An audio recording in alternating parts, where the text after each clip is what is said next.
Hello, this is Don, And this is Gina with Focused Healthy Family. and today we're looking back over the best of 2025. So, over the course of the next week, we're going to share with you some of our favorite podcasts, some of the ones most enjoyed by others. And we want to wish everyone a happy holiday, a happy healthy season as we close out 2025 and launch into the new year. So, sit back, enjoy our show. Please share this with others. We're glad you've been here on this journey with us. Number 172, Reconnecting After 60. And that one we talked about exercise and connecting up with other people at that we may have gotten away from. Sounds like one for me to put in my time capsule to open in 4 years, Don.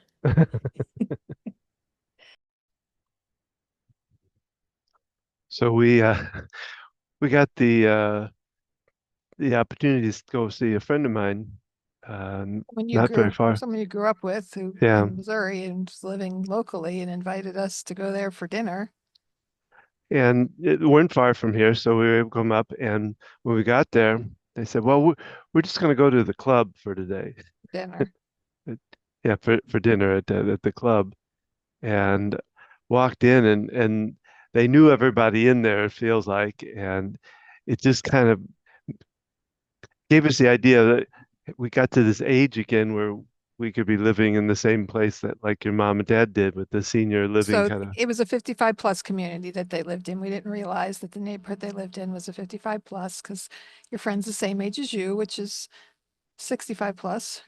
This was a couple years ago. So in your early 60s. And yeah, my parents had lived in a 55 plus community for a long time. And so here we are having dinner with the friends and they're showing us around, telling how cool it is, showing us all the amenities and the things we could do. And it was just, I mean, it was a nice place, but it was just kind of funny because it just felt like that was my parents' thing. It wasn't our thing. I don't know what else you remember about it, Tom. Well, it just I remember Greg, they knew kind of knew the menu. They like I said, he walked through like he was a celebrity, Hey, how you doing? Talk. He'd step over and talk to somebody here, and step over and talk to somebody here, and then the waiters would come. They knew him. Um, it was a fun time. We had a good time there. It's like I say that just kind of gave us that growing older feeling of Well, you and you know. invite your friends to dinner and other people are saying, are you interested in here? Like it's like a community kind of thing. And so, yeah, I mean, we've reached that age where we can live in a 55 plus community. We were even at that age before I was 55 because only one spouse typically has to be 55 and over. That's right, yeah. And yeah, you kind of wake up one day and go, wow, that's me. Well, hello, this is Gina And this is Don. with Focused Healthy Family. And this is podcast number 172, getting close to 200. Today, we're talking about socializing after 60. And we'll start out with just a tip for you here. Uh, and what I looked this up, came from betteraging.com. And one of the first tips they gave was keep the end goal in mind. And when we're talking about, moving ahead, doing things, exercising, things like that, we want to always keep that idea in mind. This is what they'll read here is this is somewhat like a battle to overcome negative thinking. It's easier to accomplish something if you keep your mind on the end goal and the benefits of moving. That can include more money in your pocket, living closer to loved ones, and having an easier to maintain home. While the process can seem challenging at times, keeping in mind what you plan to accomplish can get you through the tough moments. And we're talking today about exercise and doing getting socialized, and this is talking a little bit about moving, but it's even when you get out of moving and you're ready to get back into a life and socialize, you got to keep the end thoughts in mind for yourself. Um, when I say end thoughts, I'm talking about older people. I mean, Well, yeah, that's What's our end goal? end goal. To Yes, not regret things in our life, to have lived a happy life, to do our bucket list. But yeah, what's the goal in mind, I guess. Yeah, I just found that ironic. a couple of jokes for you here. The first one, old woman sitting at a bar when an older gentleman sits down beside her. So, he says, do I come here often? I thought that was hilarious. Um, uh, That was the, good. the next one, she said, so I decided to take an aerobics class for seniors. I bent, twisted, gyrated, jumped up and down, and perspired for an hour. But by the time I got my leotards on, the class was already over. So here we are. So I was thinking about it today because we've talked with, we've had a couple of uh, senior assisted living facility people on and talking about, and they talk about people don't realize until they get to assisted living how much more socialization they can get from that. When you're living on your own, even here, we haven't had a chance to really get involved with neighbors and kind of get involved with this community. And so you don't get as much in living on your own. So were you going to say something? Yeah. You can spit My it turn. out. So we've talked about aging in place, and how awesome it is if someone can continue living where they are, and yet if they're not driving, if they can't get out and do things, there's sensory deprivation that happens. And are they getting interactions with people and not just your visits, if you live close or something, but really having a sense of community and spirit. And even someone who's not typically, some people say, oh, I'm kind of a loner or I like to be by myself. Well, we all have kind of a social nature about us, and there's different degrees of getting involved in a community. I know just speaking quickly of my mom's experience in the 55 plus community, it could be isolating when you're all in separate houses and have your own separate things going on versus now she's at an independent living apartment and, the hall's going to do an activity. And I was telling our daughter and she's like, wow, it's like Grammy's in college. And, a lot of people are widowed or their spouse has an illness or different issues, or, and just having that camaraderie, we're creating a community because unfortunately the nuclear family, we're spread out. We often don't live really close to our parents, our children, our siblings, or the family's not nearly as big as it used to be to have the support of other people. And so, what else do you have to say, Don? Kind of took off with that. Well, I mean, she talks about going a lot of trips to things, the stores to different things which is good. But what I was when I thought about it, I kind of wanted to look up some different ideas that you could do to help you socialize. And I was able to come across this place. It's by Healthline Medical. Um, and here they talk about 12 ways to expand your social life after 50. Now we push it to 60, but that's first one talks about getting involved with others.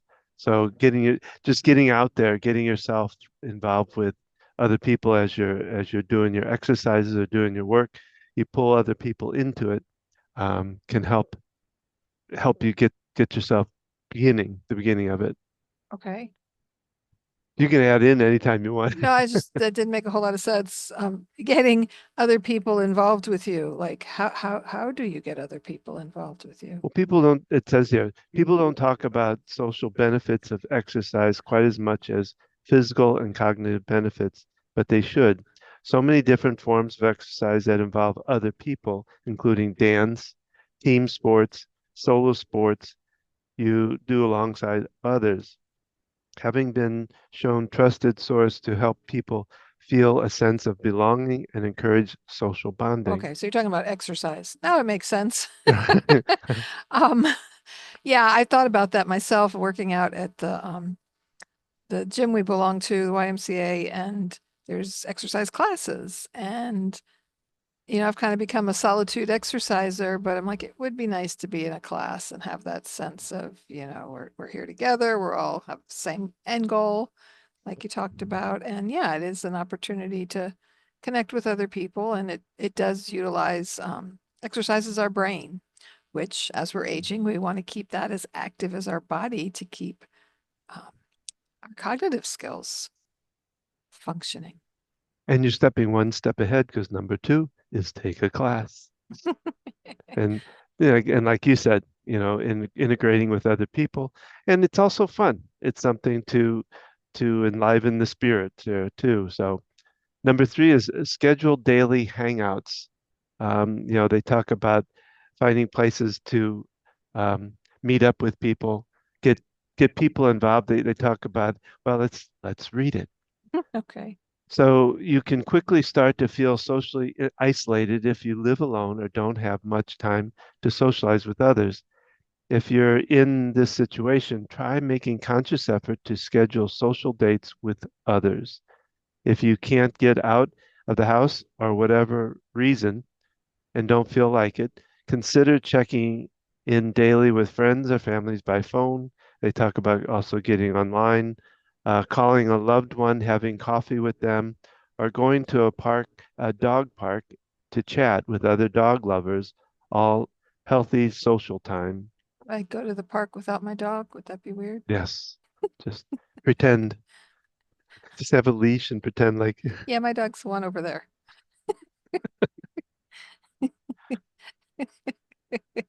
okay. So, in talking about taking classes, I talk to residents I work with, and doing puzzles and games is good for the mind. So I have people tell me, yeah, I do my word search. I do it every day. And it's like, which is great. And it's good to do something new. Take a class to learn a new skill, do a different kind of puzzle than you've been doing, because to really challenge our brain, it's got to be kind of new learning and a new activity. So consider learning a new game, whether it's online, a puzzle book, playing a game with family.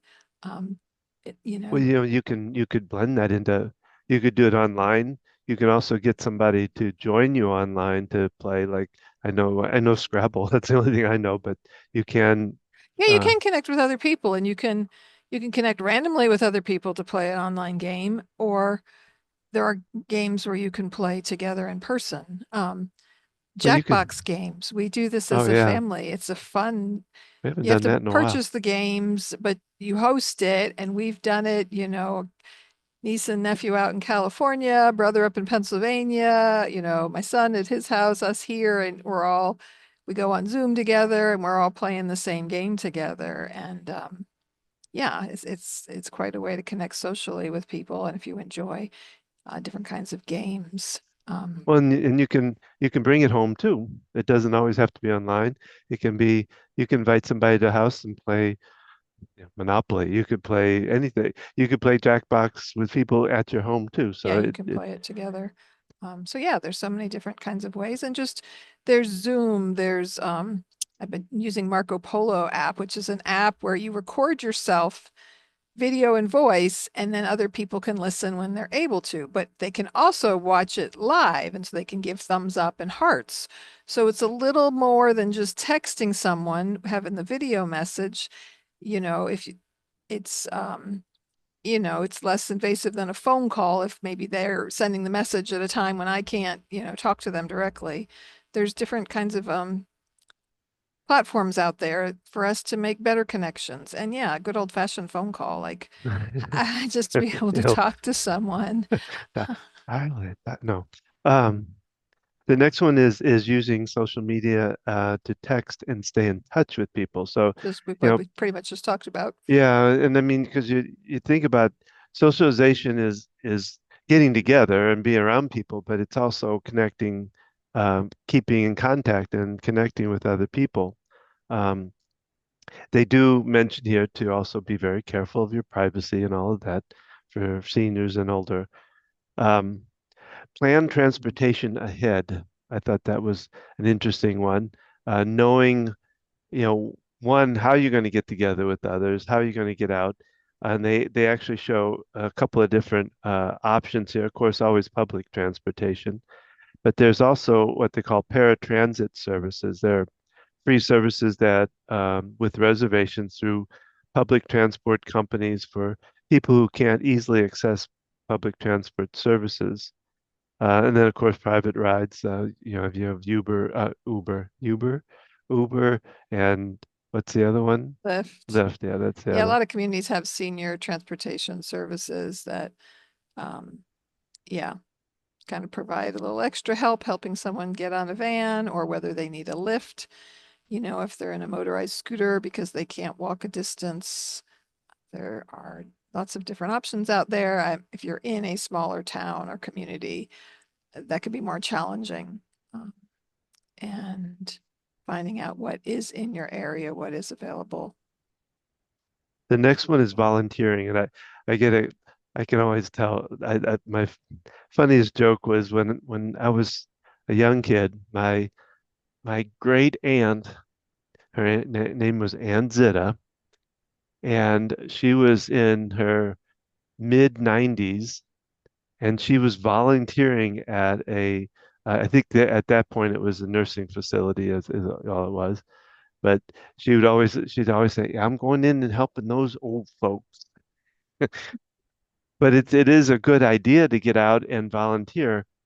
There's all kinds of different things you can volunteer for, and it gets you out there again to socialize, but it also helps the community, which is a very important part of socialization too. Yeah, and there's so many different avenues. You can volunteer at a hospital, you could volunteer possibly at a school, a rec center, a library, a lot of different places depending on your interests.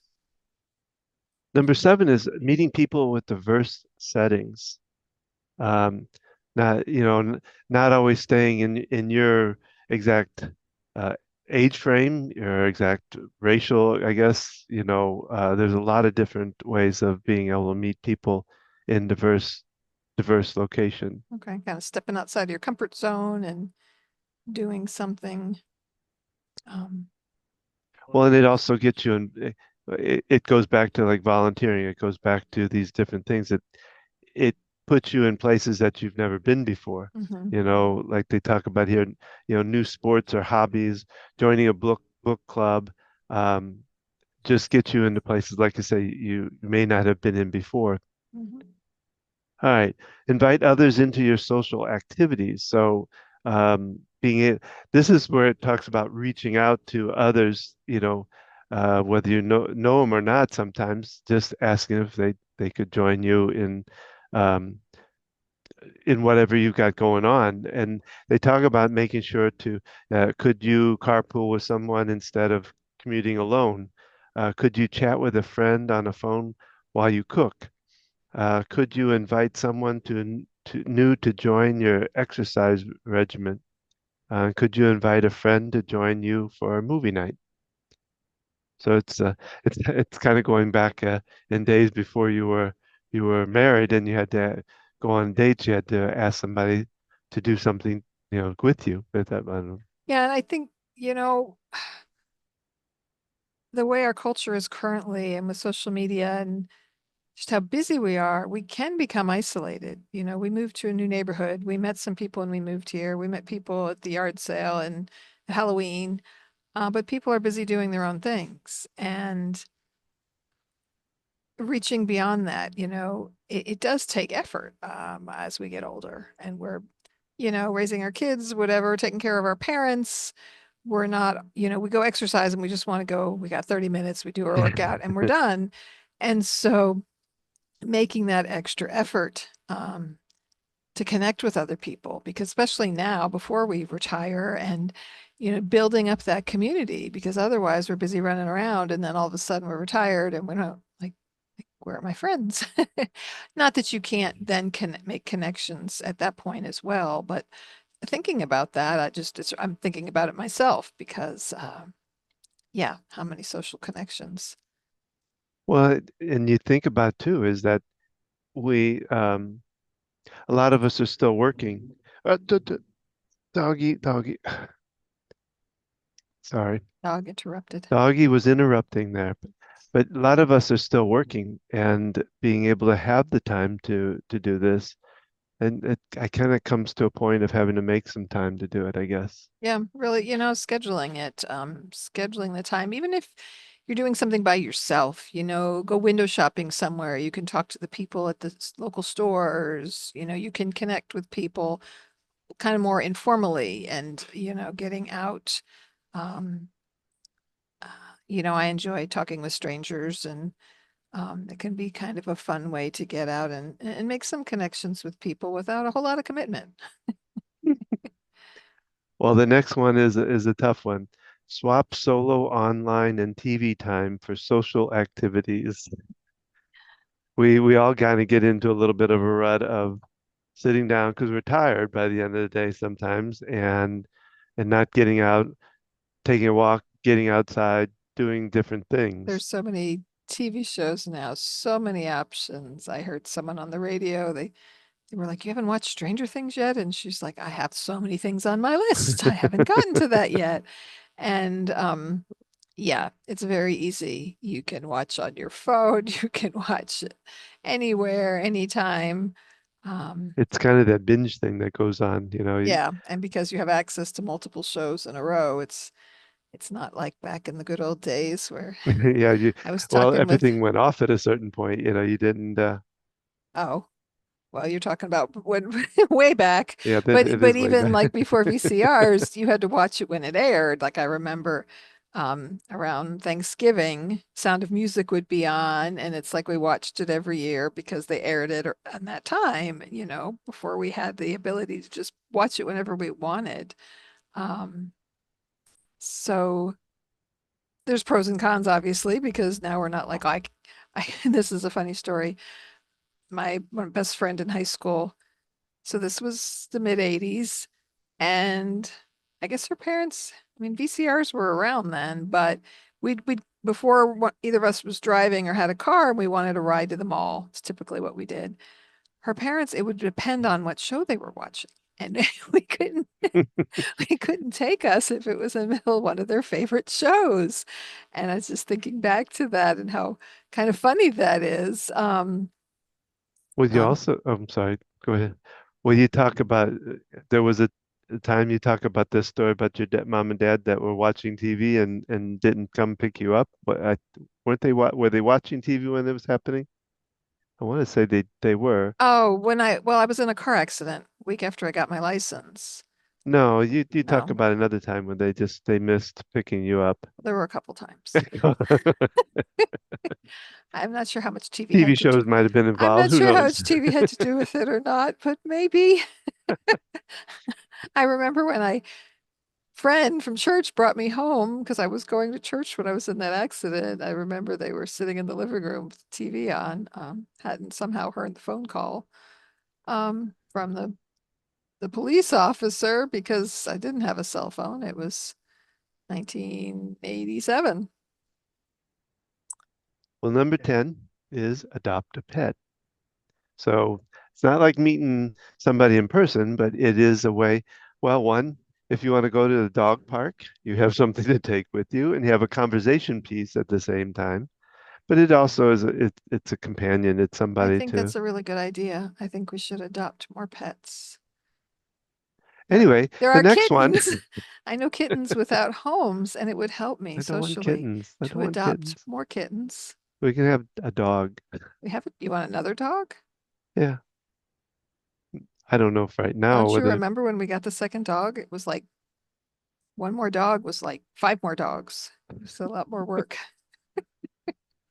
anyway, let's move on to next one.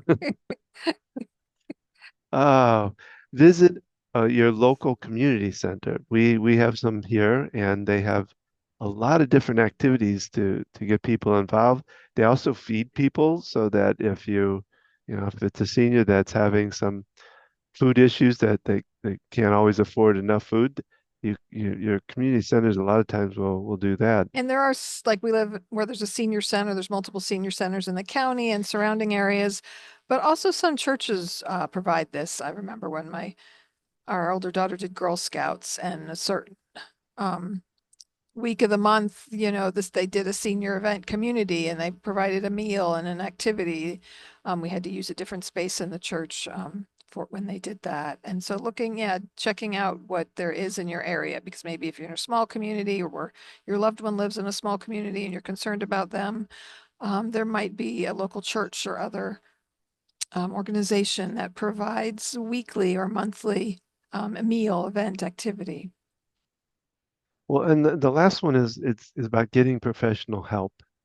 You know, I've run into in my own practice run into a lot of patients that are alone that they came to the practice and that was their best opportunity to talk to somebody, um, and it's not a good place. And so finding professional help that can help you through that loneliness.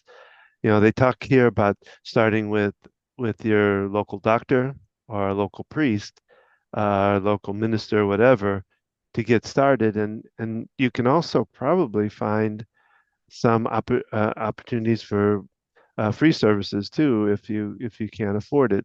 But it doesn't hurt to find somebody to talk with to be able to. Whether it's a counselor or an EFT practitioner or, some other, that would be interesting to research what's out there for like senior Yeah. connection community. I know there's hotlines for, mental health issues and other support lines for support like that. Um, yeah, something to research. My mind's off on a tangent now. But yeah, seek help because you don't have to be clinically depressed or have a specific disorder. To work with a therapist, a counselor, I highly recommend a well-qualified EFT practitioner. That's my choice of therapy. And not my husband, who is an amazing practitioner, but um, she's actually a good friend of mine. I've worked with two different people closely. Um, yeah, because we need to process things that we're dealing with. And Well, I can read a little bit of a takeaway that they put on here at the end of this. Getting social on a daily basis is crucial for people of all ages and has many health benefits. If you're in a transition period, such as retirement or adult kids leaving home, then now is the time to start forming new habits and expanding your social circles. Maintaining strong social connections will help you live a long and happy life. That was it. And so I we hope, can I'll try to post this up on sure, if not the the link link to it. to it. Yeah. And if you have other resources, things that we've talked about here today, please reach out. Let us know. We are always looking for people to interview. Even if you're not an expert in the area, but you're familiar with something, even having you on for part of a podcast to talk about it or connecting us with other people. We love doing interviews and are working to set up other interviews to have on for future episodes. So that's our podcast for today, and we hope you enjoyed it. We would love to hear from you if you're wherever you're coming from, if you're listening to it. Make sure to comment on it. We'd love to comment so that we can take those and draw from and send more information out for you. Make sure to like us if you can. You can find out more about what Gina and I do. Gina's we're hoping to get the OT ask the OT out with some different information for seniors. I have my every week, I should say, I have my Tuesday at 7 o'clock. I do a tapping process, a group process. It's free to anybody 7 p.m. Eastern Standard Time. did I not say that? Just wanted to make sure I was saying it the right stuff. No, I just wanted to confirm 7 p.m. in Eastern Standard Time. That's yes.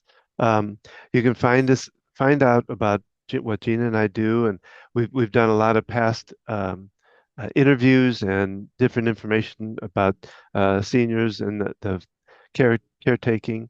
You can find it all at www.focusedhealthyfamily.com. You can find us on Facebook at Focused Healthy Family, Instagram at Focused Healthy Family 1, YouTube at Focused Healthy Family.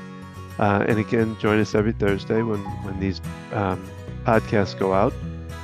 You can find it at focusedhealthyfamilypodcast.com.